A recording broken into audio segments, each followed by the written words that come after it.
Video अच्छा लगे तो चैनल को सब्सक्राइब करें।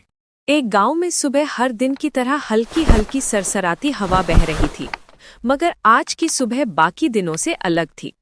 किचन में बर्तनों की जल्दी जल्दी से बजती आवाजें आने लगीं और साथ ही सास के गुस्से से भरे शब्द। अरे साक्षी, कितनी देर लगाती हो? घर में कोई रसोई बनाने वाला नहीं है क्या? मेरी चाय अभी तक नहीं बनी। माँ जी, बन रही है, बस 2 मिनट। 2 मिनट। शादी को 3 साल हो गए, लेकिन काम में अभी भी नई दुल्हन जैसी सुस्ती। इस ताने के साथ शोभा देवी ने किचन पर चम्मच को जोर से पटका। साक्षी चुप रही। उसकी फितरत ऐसी थी, वो किसी भी विवाद से बचना चाहती थी।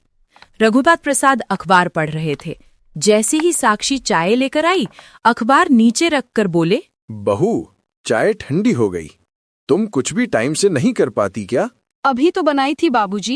ये क्या बाबूजी माँ जी, नाम लेने से काम थोड़ा जल्दी हो जाता है। रघुनाथ हंस दे। अच्छा, बहुत बातें मत करो, जाकर नाश्ते का भी इंतजाम करो। साक्षी फिर चुप। वो किचन की ओर बढ़े। गर्मी अपने चरम पर थी। साक्षी ने पूरा घर साफ किया, सब्जी काटी, आटा गूंथा और दोपहर का खाना तैयार किया। तभी शोभा देवी आई। क्या बनाया है?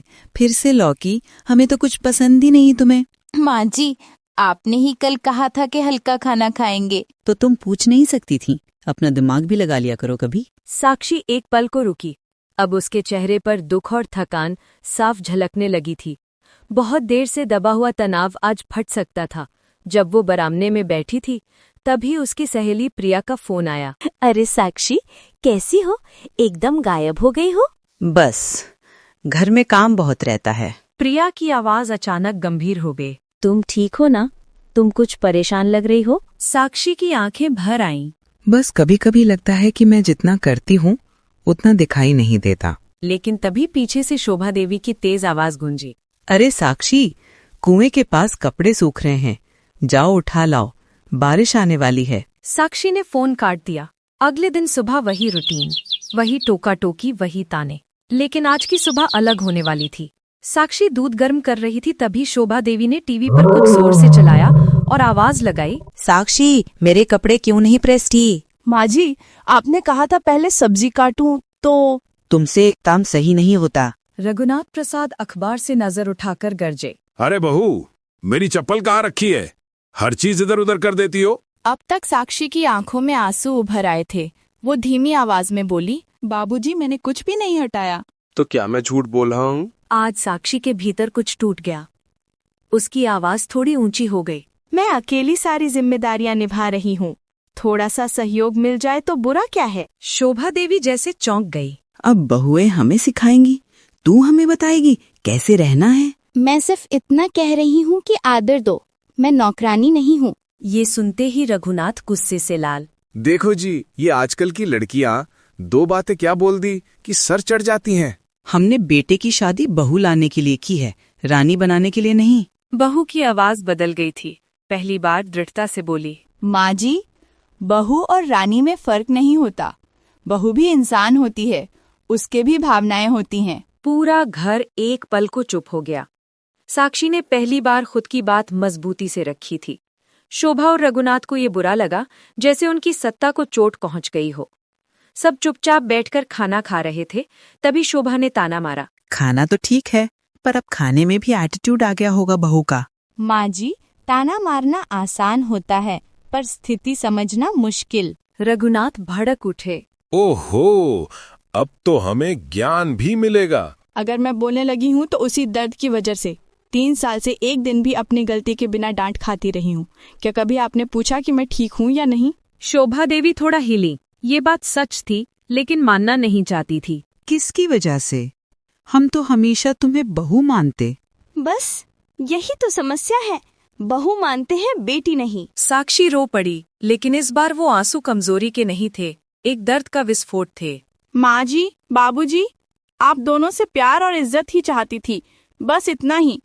पर बदले में ताना, इल्जाम और नाराजगी ही मिली। शोभा देवी की आवाज धीमी पड़ गई। हमारी भी कोई गलती नहीं। बहुएं आजकल बात बात पर। अगर मैंने कुछ गलत किया हो तो बताइए, पर हमेशा गलत साबित करना बंद कीजिए। रघुनाथ चुप हो गए। पहली बार उन्हें साक्षी की तकलीफ महसूस हुई। अगले दिन सुबह शोभा देवी किचन में आई उन्होंने देखा साक्षी वही कर रही थी जो वो हर दिन करती थी, बिना शिकायत। आज शोभा देवी की आवाज पहले से नर्म थी। साक्षी, वो चाय बनाते हुए मुझे भी सिखा दो कि तुम इतनी बढ़िया चाय कैसे बनाती हो। साक्षी ने उनकी तरफ देखा। उसकी आंखें नम थीं, लेकिन मुस्कान हल्की थी। जरूर माँ जी। रघुनाथ भी आए और बोले, बिटिया, कल हमसे थोड़ा ज्यादा हो गया, उम्र हो गई है, पर कभी कभी हम भी भावनाएं समझ जाते हैं। साक्षी ने सिर झुका दिया। मैं आप दोनों को कभी दुख नहीं देना चाहती थी। घर में पहले जैसी कड़वाहट नहीं थी।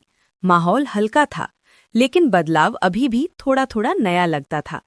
साक्षी नाश्ता बना रही थी, तभी शोभा देवी किचन में आई। सुनो साक्षी, मैंने सोचा आज पराठे मैं बनाऊं, तुम थोड़ी देर बैठ जाओ। साक्षी हैरान रह गई।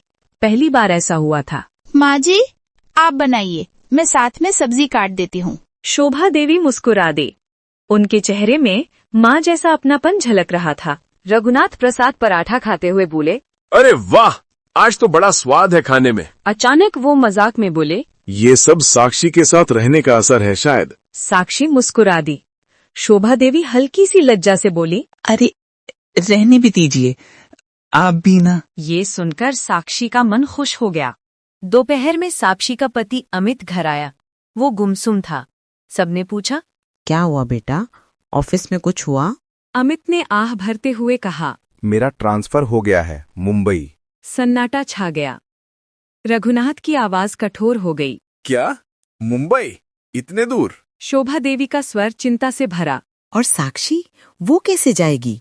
यहाँ सब कौन संभालेगा? साक्षी चुप थी। दिल में तूफान था, लेकिन चेहरा शांत। मैं चाहता हूँ कि आप लोग भी चलें, पर आपकी मर्जी। शोभा और रघुनाथ दोनों एक दूसरे को देखने लगे। ये आसान फैसला नहीं था। रात को शोभा और साक्षी बरामदे में बैठी थीं। चांदनी की हल्की रोशनी दोनों के चेहरों पर पड़ रही थी। साक्षी, तुम क्या चाहती हो? तुम जाना चाहती हो या? साक्षी धीरे से बोली, माँ जी, ये घर मेरा भी है। आपसे अलग होने का सोचकर मन भारी हो जाता है। शोभा की आंखें भर आईं। पर तुम बहू हो, तुम्हारा घर अमित के साथ है, हमारी चिंता छोड़ दो बेटी। साक्षी ने पहली बार शोभा का हाथ थामा। माँ जी, रिश्तों में छोड़ देना नहीं होता, साथ निभाना होता है। शोभा भावुक हो गईं। उन्होंने साक्षी को गले लगा लिया। अगली सुबह रघुनाथ प्रसाद आंगन में बैठे अखबार पढ़ रहे थे। साक्षी ने उन्हें चाय दी। बिटिया, कल रात कुछ सोच रही थी? जी बाबूजी, अगर आप लोग दिल्ली में ही रहें और हम मुंबई में रहें तो दूरियां बढ़ जाएंगी। रघुनाथ शांत स्वर में बोले, दूरियां तभी बढ़ती हैं जब दिल दूर हों। तुमने हमारे दिलों को जोड़ा है साक्षी। साक्षी की आंखें भर आईं। बाबूजी, मैं चाहती हूँ कि हम सब साथ रहें, पर फैसला आपका होगा। रघुनाथ हंस दिए। फैसला तो तुम्हारा ही चलेगा। अब तुमने पूरे घर को संभाला है। शाम को परिवार बैठा। अमित ने सबके चेहरे देखे, फिर बोला, चलो एक फैसला कर लेते हैं। रघुनाथ ने खांसकर कहा, हम सब साथ चलेंगे। कहीं भी हो, दिल एक होना चाहिए। शोभा देवी ने साक्षी को देखा। हाँ, हम नहीं छोड़ेंगे इसे।